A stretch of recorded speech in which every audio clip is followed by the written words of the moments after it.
सुप्रभात प्यारे बच्चों, कैसे हैं आप। मैं आशा करती हूँ कि आप सब घर पर स्वस्थ और सुरक्षित होंगे।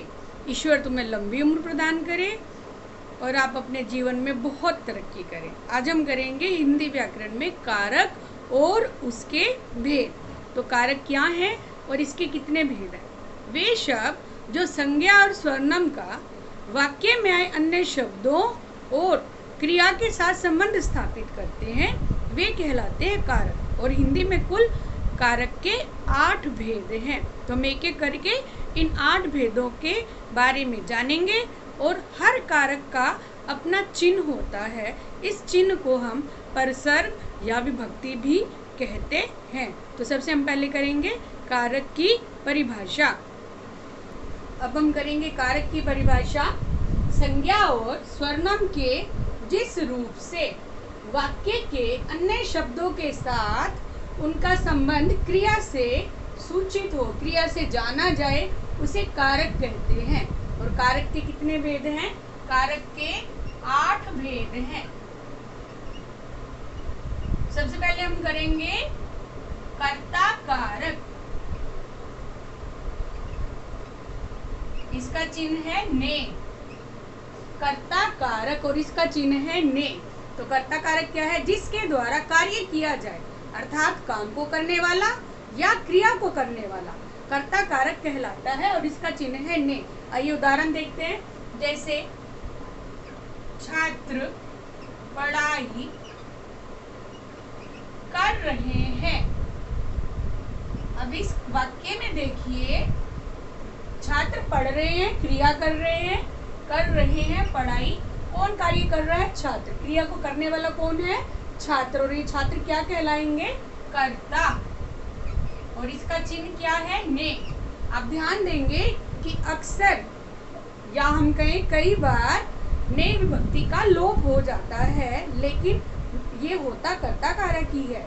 जैसे छात्र पढ़ाई कर रहे हैं, तो कौन पढ़ाई कर रहे हैं। जैसे छात्रों ने पढ़ाई की। तो इस प्रकार से ये कर्ता कारक है। अब हम करेंगे कर्म कारक। अब नंबर 2 करेंगे कर्म कारक। जिस पर क्रिया का फल पड़े उसे कर्म कारक कहते हैं और इसका चिन्ह है को। उदाहरण देखते हैं। जैसे राम ने रावण को मारा। इस वाक्य में क्रिया का फल किस पर पड़ रहा है। राम कर्ता है, मारा क्रिया है और राम का फल, कर्ता का फल किस पर पड़ रहा है। कर्ता जो काम कर रहा है, जिस पर फल पड़े, ये कर्म कारक कहलाता है और इसका चिन्ह है को। नंबर 3 हम करेंगे कर्ण कारक।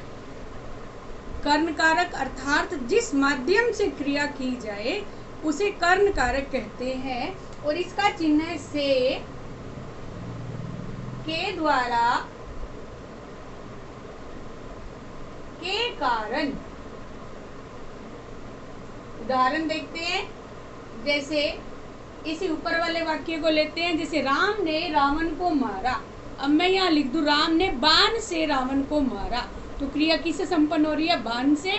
तो ये क्या हुआ। कर्ण कारक। आइए उदाहरण देखते हैं। राम ने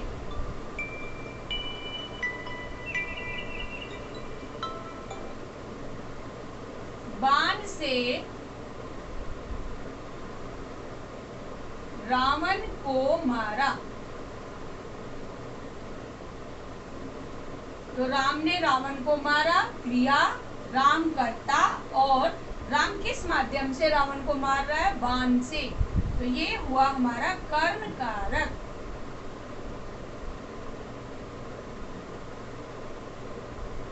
जैसे हम बोले कि बच्चे बस से विद्यालय जा रहे हैं, तो बस से जा रहे हैं, बस के द्वारा जा रहे हैं, तो ये हुआ हमारा कर्ण कारक।